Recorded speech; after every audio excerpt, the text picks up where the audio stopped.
Assalamualaikum warahmatullahi wabarakatuh. Saya ingin bercerita tentang Rasulullah dengan Abdullah bin Ummi Maktum, penyandang disabilitas penyebab turunnya surah Abasa. Pada masa Nabi Muhammad SAW, ada dua muazin yang paling terkenal, yakni Bilal bin Rabah dan Abdullah bin Ummi Maktum.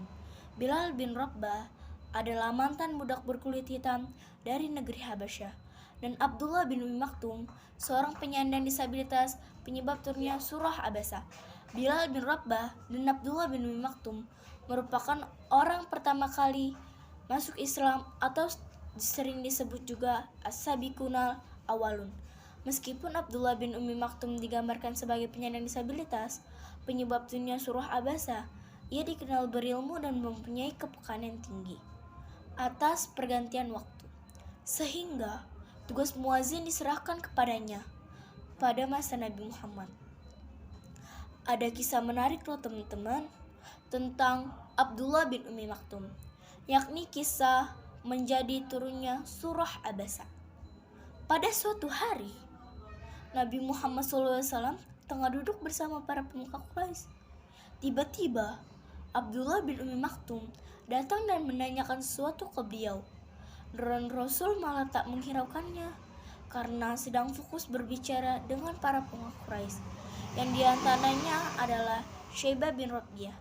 Setelah selesai berbicara dengan para pemuka Quraisy, Rasulullah SAW kemudian bersiap untuk pulang ke rumah.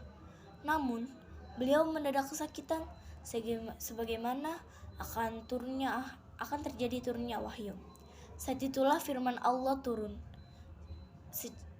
surah Abasa ayat 1-16 tentang penyandang disabilitas maupun tidak sebagainya. Dia Muhammad berwajah masam dan berpaling karena seorang buta telah datang kepadanya, Abdullah bin Ummi Maktum. Dan tahukah engkau Muhammad, barangkali dia ingin menyucikan diri dari dosanya, ingin mendapatkan pengajaran yang memberinya manfaat.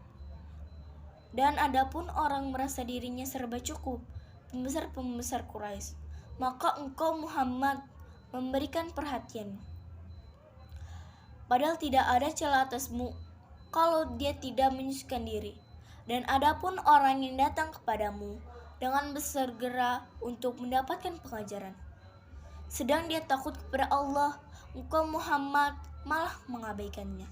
Sekali-kali jangan begitu, sungguh ajaran-ajaran Allah itu sangat suatu peringatan, maka barang siapa yang menghendaki, tentulah dia akan memperhatikan yang di dalam kitab-kitab yang dimuliakan di sisi Allah, yang ditinggikan dan disucikan di tangan para utusan malaikat yang mulia lagi berbakti. Pada saat itu, berpalingnya Rasulullah SAW dari Abdullah bin Ummi Maktum bukan dalam rangka merendahkan dirinya. Hanya saja pada waktu itu beliau sedang sibuk berbicara dengan para pemuka Quraisy sehingga tidak memiliki waktu untuk menjawab pertanyaannya. Abdullah bin Ummi Maktum dan Nabi Muhammad SAW saat itu sedang fokus dalam mendakwahi pembesar Quraisy yang beliau anggap sebagai pijakan utama mendakwahi seluruh penduduk Mekah. Demikianlah turunnya surah Abasa. Tahukah teman-teman apa hikmah surat Abasa itu?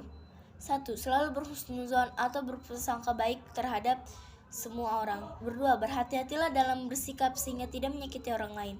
Yang ketiga, hendaknya kita tidak membeda-bedakan perlakuan terhadap sesama manusia seperti keterbatasan fisik yang dimilikinya, karena semua itu adalah ciptaan Allah.